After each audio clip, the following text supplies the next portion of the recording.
Hello everyone, कैसे आप लोग। Welcome back again. तो आज के वीडियो में हम लोग डिस्कस करेंगे class 10 maths chapter 8 trigonometry exercise 8.1 है ना। आज हम लोग 8.1 का क्वेश्चन नंबर 1 से लेकर क्वेश्चन नंबर 6 तक डिस्कस करेंगे। ये 8.1 सॉल्यूशन का पार्ट 1 है और 6 के बाद हम लोग पार्ट 2 लेकर आएंगे, जिसमें हम लोग 6 के बाद वाले क्वेश्चंस को सॉल्व करेंगे। इसके प्रीवियस वीडियो में मैंने आपको बताया 8.1 का इंट्रोडक्शन ही मेन होता है किसी भी एक्सरसाइज को बनाने से पहले या सॉल्व करने से पहले, है ना। उसमें मैंने आपको ट्रिग्नोमेट्री होता क्या है वो मैंने बताया। ट्रिग्नोमेट्री वर्ड जो है वो 3 वर्ड से कंबाइन उनके बना है, क्या यूजेस है, और उसके बाद मैंने आपको ट्रिग्नोमेट्रिक रेशियोज के बारे में बताया और उसके बाद एक क्वेश्चंस भी बताया था जो इसी एक्सरसाइज से बेस्ड था। तो अभी हम लोग एक्सरसाइज के क्वेश्चंस को देखेंगे और यहाँ पर क्या क्या दिया गया उसको हम लोग एक एक करके सॉल्व करते हैं। क्वेश्चन नंबर फर्स्ट क्या बोलता है, इन अ ट्राइंगल एबीसी कोई ट्राइंगल है, राइट एंगल एट बी, और जो राइट एंगल कहाँ पे है, बी पे है। तो कैसा ट्राइंगल होगा, राइट एंगल होगा, है ना। तो यहाँ पर सबसे पहले हम लोग फिगर को ड्रॉ कर लेंगे। तो कभी कभी फिगर नहीं भी रहेगा और कभी कभी फिगर दिया रहेगा, इस क्वेश्चन में नहीं दिया गया है। तो हम लोग यहाँ पर फिगर को देख सकते हैं। यहाँ पर क्या बोला है कि ए बी सी कोई भी ट्राइंगल है और राइट एंगल एट बी। तो राइट एंगल हम लोग बी पे मान लेते हैं, ए को आप कहीं पे भी मान लो और बी को आप बी तो मान चुके हैं, तो ये सी को आप कहीं पर भी मान सकते हो, है ना। देन उसके बाद आप देखो क्या दिया गया, A B is equal to 24 centimetre. A B का वैल्यू दिया गया that is 24 centimetre. A B is equal to 24 centimetre. Then आपको और वैल्यू दिया गया that is BC, BC is equal to 7 centimetre, है ना। इस तरह से हम लोग कर लिए। अब हमें पूछा क्या जाता है, डिटरमाइन। हमें डिटरमाइन करना है साइन ए कॉस ए, और सेकंड नंबर क्वेश्चन है साइन सी कॉस सी। तो फर्स्ट वाले को पहले हम लोग डिटरमाइन करते हैं, डेट इज साइन ए और कॉस ए को। तो ए के रिस्पेक्ट में यहां पर बात किया जा रहा है ना, ए के रिस्पेक्ट में। तो हम लोगों को रेशियोज याद होना चाहिए कि sine theta is equal to क्या होता है, P by H, that is perpendicular by hypotenuse. Cos theta is equal to B by H, है ना। वो मैंने आपको ट्रिक भी बताया था कि पंडित बद्री प्रसाद हर हर बोले।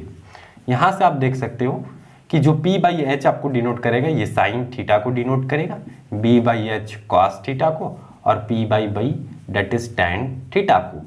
और इसका रेसिप्रोकल रहेगा तो हम लोग इसको उलट के लिख देंगे। जैसे कॉसेक थीटा पूछ देगा तो h बाई पी लिख देंगे, सेक पूछ देगा तो h बाई बी लिख देंगे, कॉट पूछ देगा तो b बाई पी। ये मैंने आपको इंट्रोडक्शन वीडियो में पूरी डिटेल में बताया है।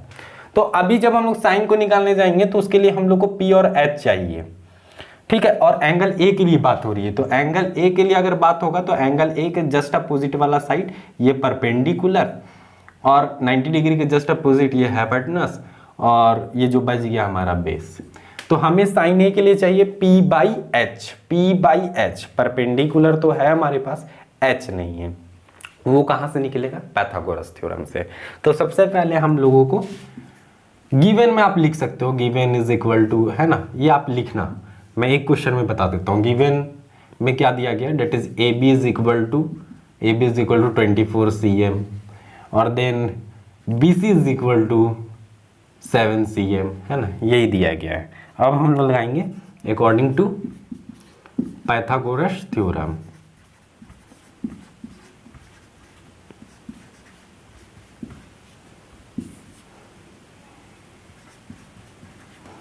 अकॉर्डिंग टू पाइथागोरस थ्योरम हम लोग क्या जानते हैं, H square is equal to P square plus B square. It means hypotenuse square is equal to perpendicular square plus base square. H तो हमें यहाँ पे पता नहीं है। परपेंडिकुलर यहाँ पर हम लोगों ने क्या कंसिडर किया है, किसी को भी यहाँ पर अभी मान सकते हैं ना। परपेंडिकुलर अभी ए के लिए थोड़ी निकाल रहे हैं हम लोग, सिर्फ साइड्स को निकाल रहे हैं। तो यहाँ पर ये पी और ये बी देखने का जरूरत नहीं है। हमें पता है कि 90 डिग्री जस्ट अपोजिट क्या है, हाइपोटेनस है। तो हाइपोटेनस का वैल्यू हमें पता नहीं है, इसलिए छोड़ दिए।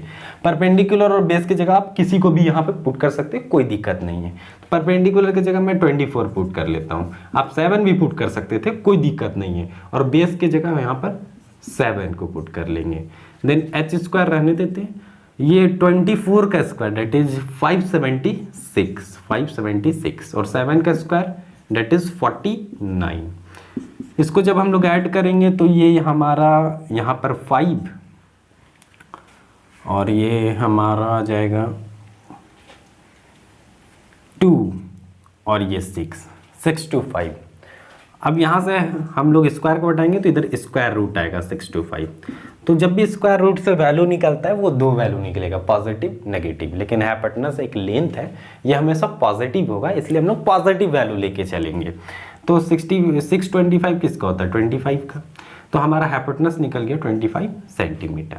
अब हाइपोटेनस निकल गया हमारा 25 सेंटीमीटर, डेट इज हाइपोटेनस क्या है? डेट इज AC, है ना। AC हमें पता चल गया, है ना। यहाँ पर मैं लिख सकता हूँ कि AC हमें पता चल गया, AC is equal to that is 25 CF। ये हमारा हाइपोटेनस है। अब हम लोग क्वेश्चंस को बना सकते हैं, फर्स्ट वाले को भी और सेकंड वाले को भी, है ना। अभी मैं इसको हटा देता हूँ, है ना, ये process.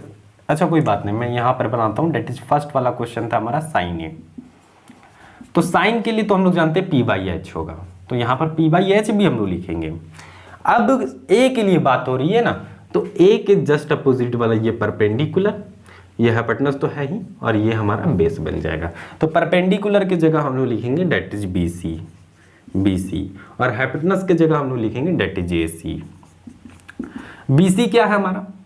BC is equal to 7, और AC क्या है हमारा? AC is equal to 25। ये हमारा रेशियो आ गया, ये हमारा फर्स्ट का आंसर। इसमें एक और क्वेश्चन था, that is cos A. Cos हम लोग जानते हैं कि कॉस का क्या होता है? B/H, तो हम लोग B/H भी लिखेंगे। बस A के लिए बात हो रही है, तो A के लिए तो हम लोग डिसाइड कर ही लिए, ये P है, ये B है और ये H है। तो B कौन है हमारा? डेट इज AB, और हाइपोटेनस डेट इज AC। तो AB का वैल्यू क्या है हमारा? 24, और AC का वैल्यू क्या है? That is 25। ये हमारा आंसर हो गया। ठीक है, आई होप आपको समझ में आ रहा होगा। देन अगर हम लोग इसी के सेकंड पार्ट की बात करें, डेट इज साइन C और कॉस C, तो यहीं पर मैं बना देता हूँ, है ना, यहाँ पर मैं बना देता हूँ। साइन C के लिए भी मैं बनाता हूँ। तो साइन का रेशियो तो वही होगा, परपेंडिकुलर बाई हाइपोटेनस। लेकिन अब C के लिए बात हो रही है, तो C के लिए बात होगी तो यहाँ पर परपेंडिकुलर और बेस जो है वो चेंज हो जाएगा। आप देखो यहाँ पर क्या होता है, ये C वाले एंगल के लिए बात हो रही है, तो इसके जस्ट अपोजिट वाला ये परपेंडिकुलर बन जाएगा, और ये हाइपोटेनस था ही, तो ये क्या बन जाएगा? हमारा बेस। तो C वाले कंडीशन के लिए परपेंडिकुलर कौन बन गया? ये AB, और हाइपोटेनस तो वही है हमारा AC। तो AB क्या है हमारा? 24, और AC क्या है हमारा? AC डेट इज, अभी हम लोगों ने फाइंड किया, डेट इज 25। तो ये हमारा आंसर हो गया। तो सेम इसी तरह आप cos C को भी बना पाओगे, है ना, cos C भी बना लेंगे। cos के लिए हमारा B/H है, तो B/H तो होगा ही होगा। देन B, C के लिए बात करें तो यहाँ पर हम लोग डिसाइड कर चुके हैं कौन B है, कौन P है और कौन H है। तो B कौन है यहाँ पर? डेट इज BC, और हाइपोटेनस तो सब में सेम, डेट इज AC।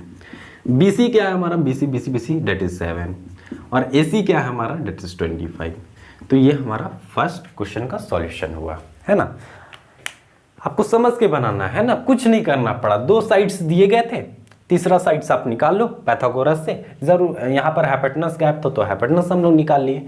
अब जिस वाले एंगल के रिस्पेक्ट में बात करेगा उस वाले एंगल से हम लोग निकाल लेंगे। रेशियो वही रहेगा, परपेंडिकुलर बाई हाइपोटेनस। बस परपेंडिकुलर चेंज कर जाएगा जब A बोलेगा, और जब कोई दूसरा एंगल जैसे यहाँ C बोला तो यहाँ पर चेंज कर जाएगा। बस यही डिफरेंस है। तो आई होप आपको क्वेश्चन नंबर 1 जो है वो क्लियर हो पाया होगा। देन अब हम लोग क्वेश्चन नंबर 2 में जाएंगे, है ना। क्वेश्चन नंबर 2 में मैं इसको हटा दे रहा हूँ।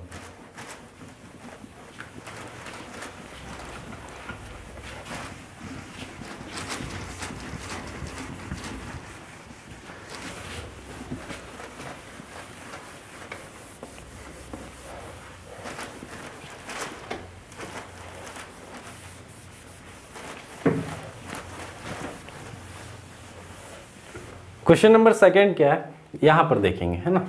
इन फिगर 8.13, यही फिगर दिया गया था बुक में, आप यही फिगर है ना। 8.13 फिगर यही है, 8.13।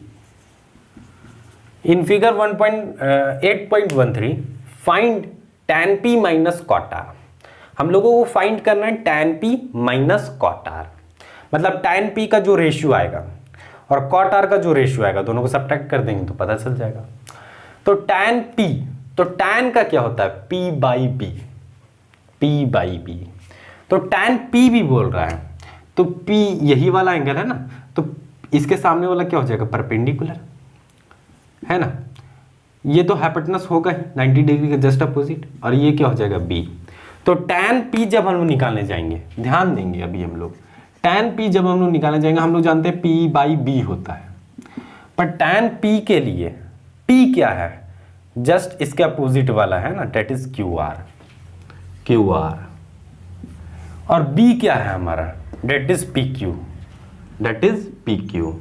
तो हमें PQ का तो वैल्यू पता है, बट QR का वैल्यू हमें नहीं पता है, QR का वैल्यू हमें नहीं पता है, मतलब ये साइट्स को हमें फाइंड करना पड़ेगा सबसे पहले। तो हम लोगों को जो मिसिंग साइट्स है उसी को सबसे पहले फाइंड करना पड़ेगा, है ना। तो मिसिंग साइट्स को अभी हम लोग फाइंड करेंगे, है ना। तो जाएंगे इन ट्राइंगल,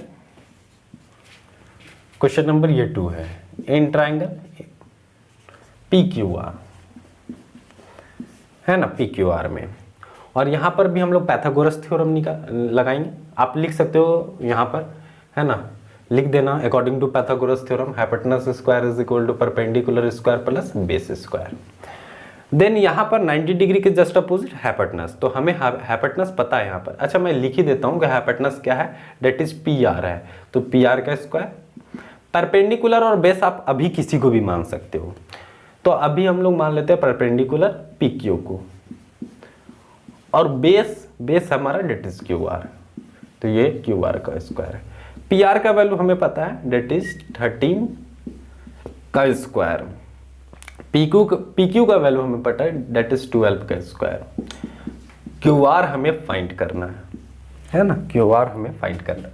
तो नंबर वाले टर्म को एक साइड, 13 स्क्वायर ये इधर आ जाएगा तो 12 का स्क्वायर माइनस में, और ये QR स्क्वायर, यही ना होगा।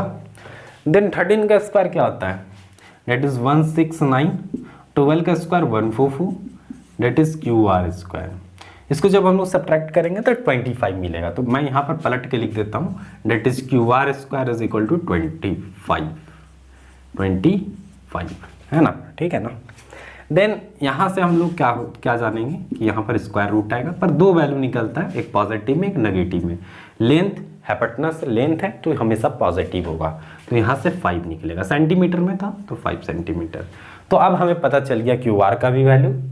तो यहाँ पर हम लोग लिख लेंगे डेटा को बना के कि हमें क्या क्या पता चल गया। PQ पता चल गया, डेट इज 12 cm।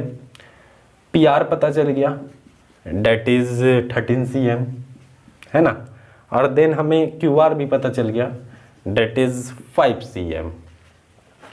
अब हम लोग क्वेश्चन को सॉल्व करेंगे जो हम लोगों को सॉल्व करना था, डेट इज tan p माइनस cot r।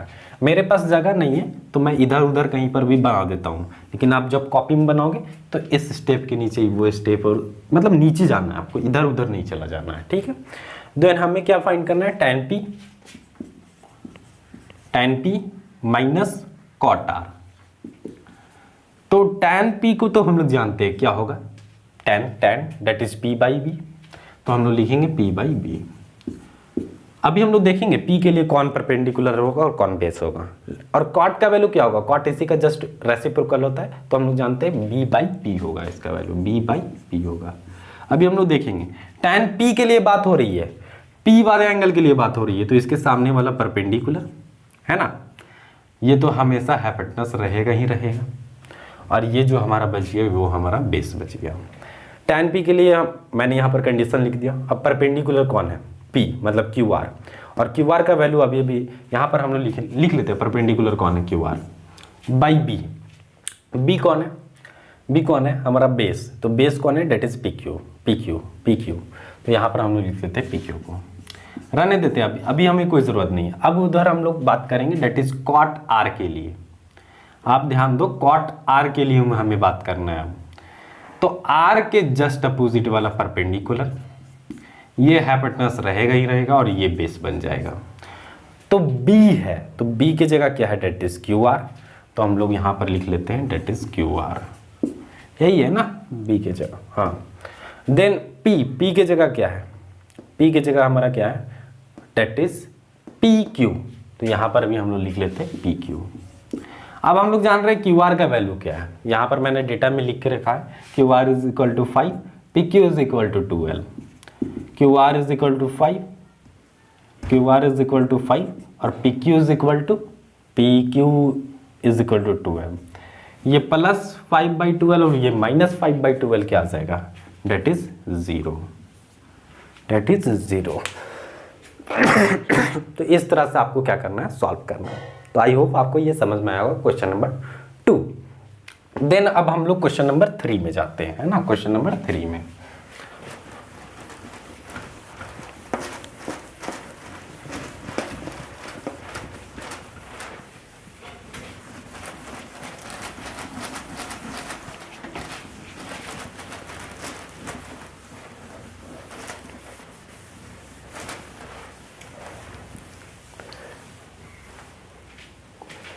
इस क्वेश्चन नंबर 2 को मैं हटा देता हूं यहां से।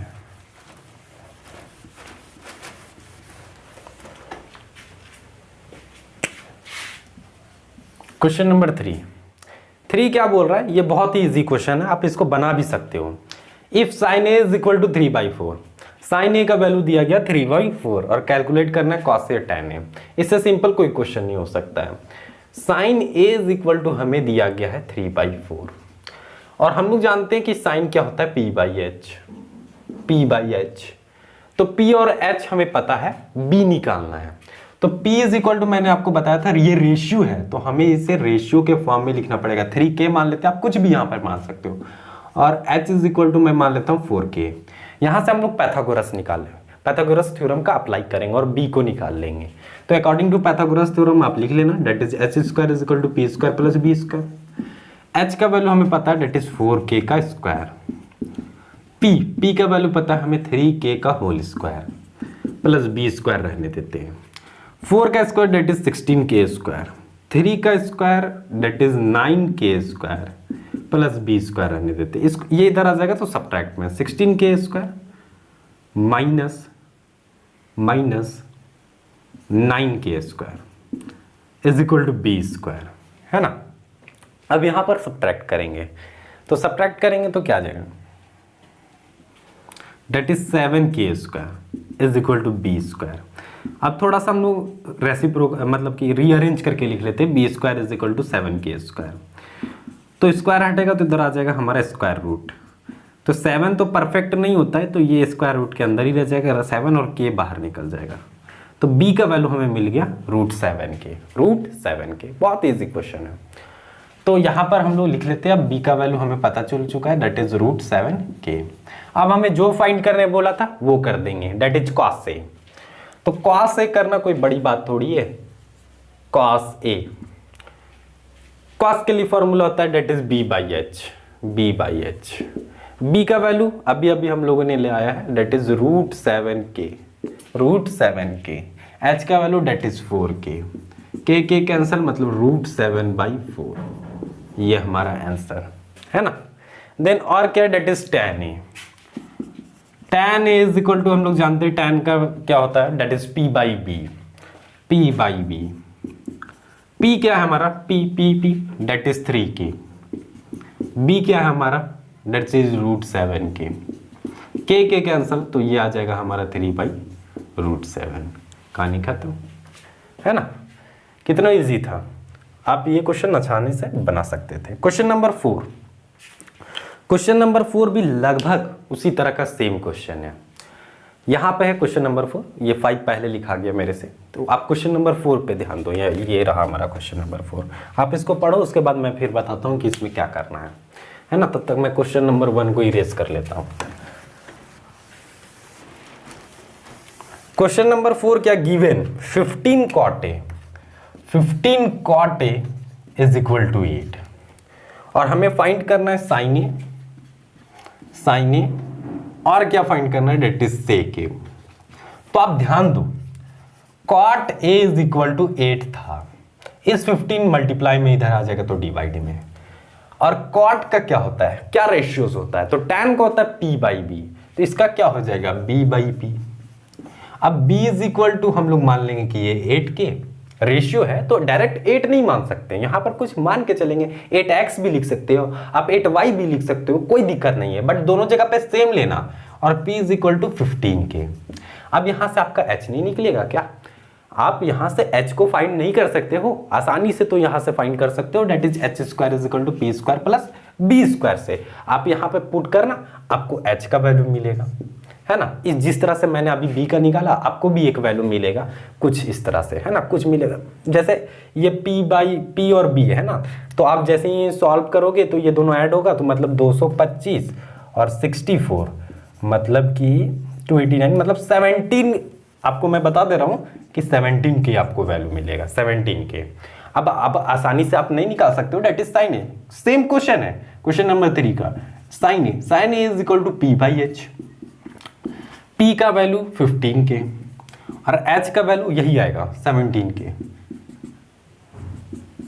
कैंसिल और ये 15/17। सेम इसी तरह आप सेक ए भी निकाल सकता हूं, है ना। सेक ए क्या होता है, कॉस का उल्टा, तो कॉस होता है b बाई एच, तो ये क्या होगा h बाई बी।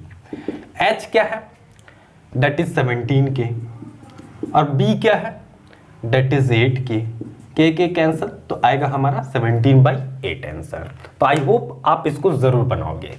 तो क्वेश्चन नंबर 4 भी आपका यहां से कंप्लीट हो जाएगा, ठीक है। देन अब मैं आगे बात करूंगा, तब तक आप क्वेश्चन नंबर 5 को पढ़ सकते हो, क्योंकि 5 भी सेम उसी पैटर्न का है, 5 भी सेम उसी पैटर्न का है। आप देखो आपसे बनेगा कि नहीं।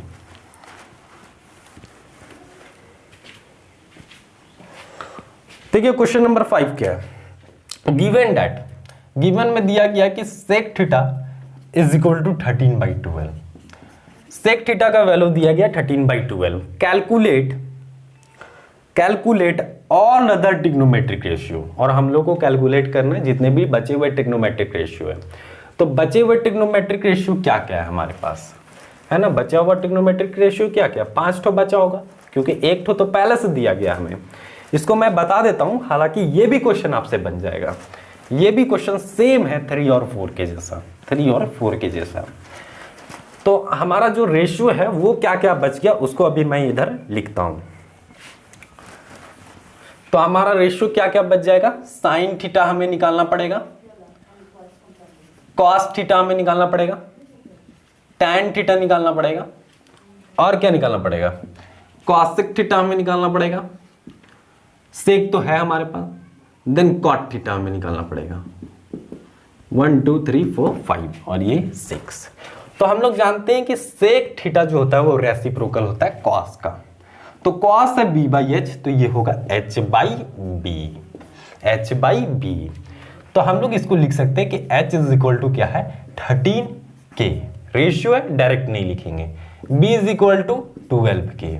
अब यहां से हमें p नहीं मिल जाएगा, आसानी से हम लोग p को फाइंड कर सकते हैं पाइथागोरस लगा के, that is h square is equal to b square plus p square, या p square plus b square, ठीक है same.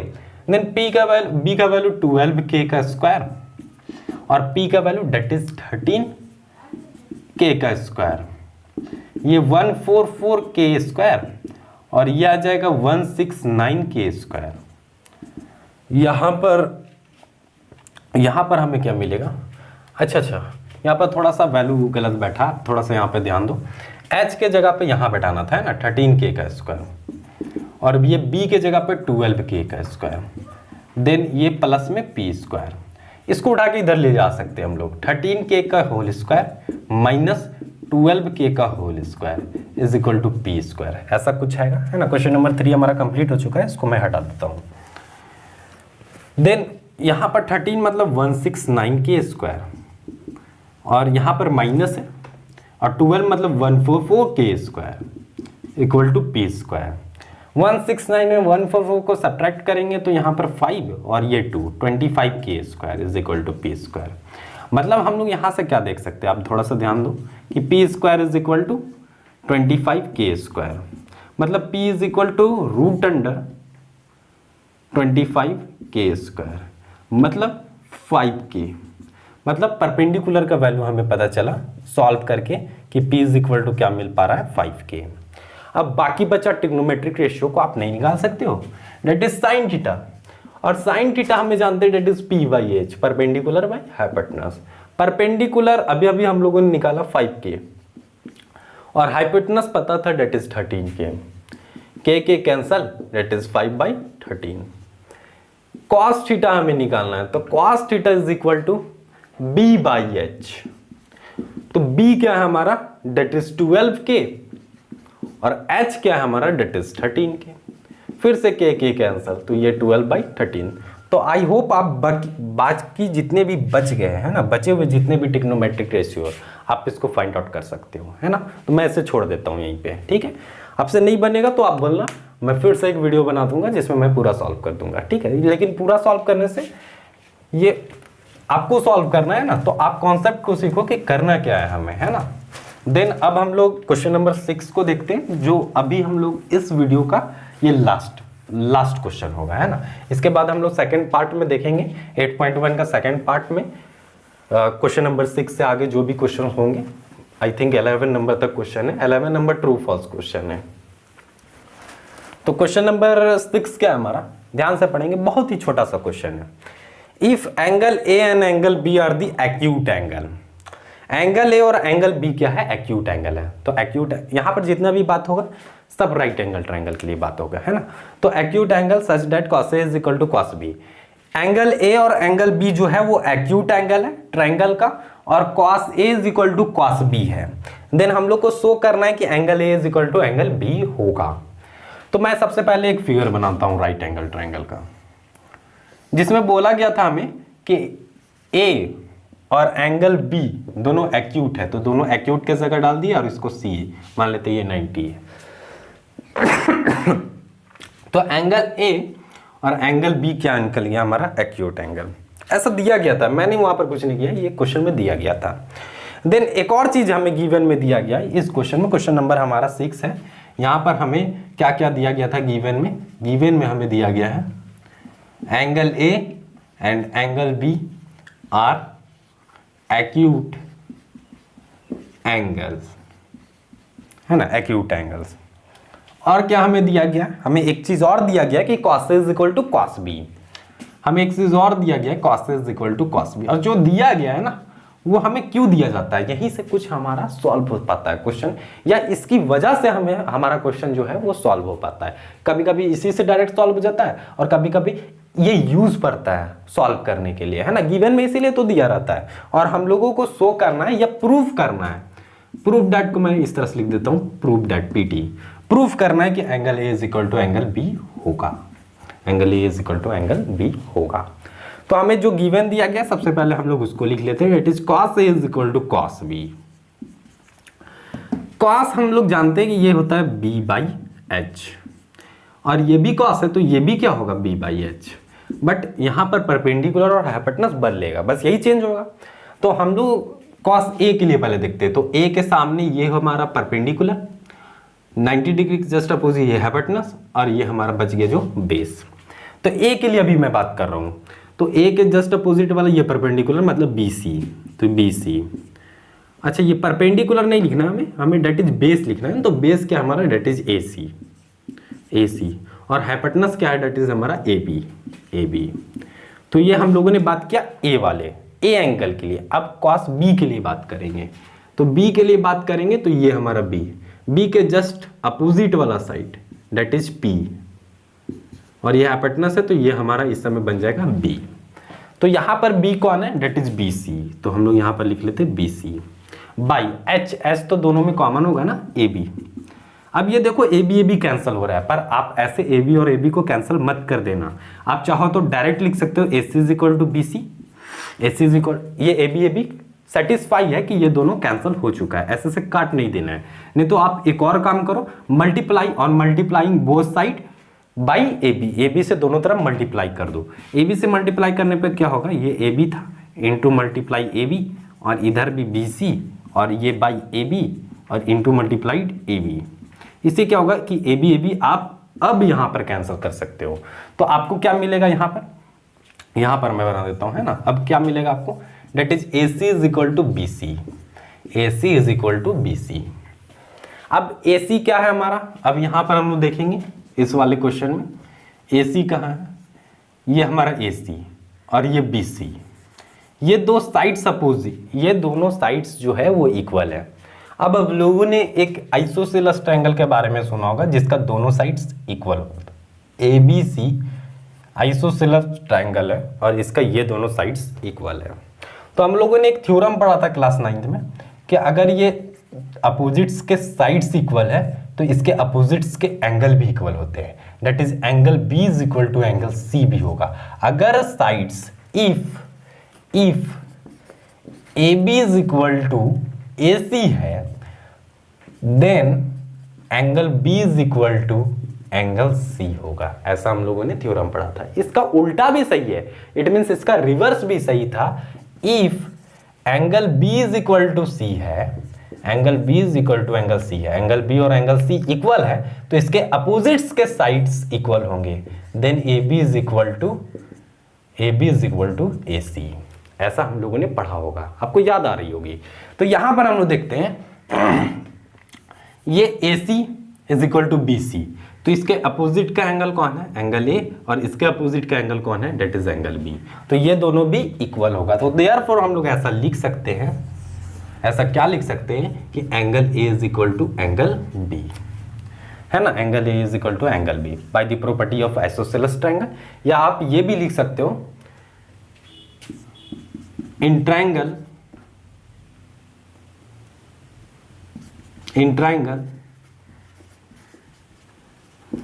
angles opposite to equal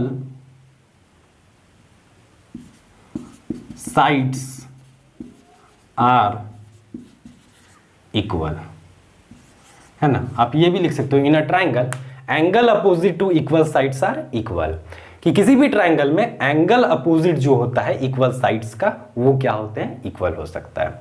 ये आप काउज में ये भी लिख सकते हो bye the property of isosceles triangle, ये भी चलेगा। तो आई होप आपको ये क्वेश्चन नंबर 6 तक जो सॉल्यूशन था हमारा 8.1 का वो समझ में आया होगा। इसके नेक्स्ट वीडियो में हम लोग कवर करेंगे 8.1 का पार्ट 2।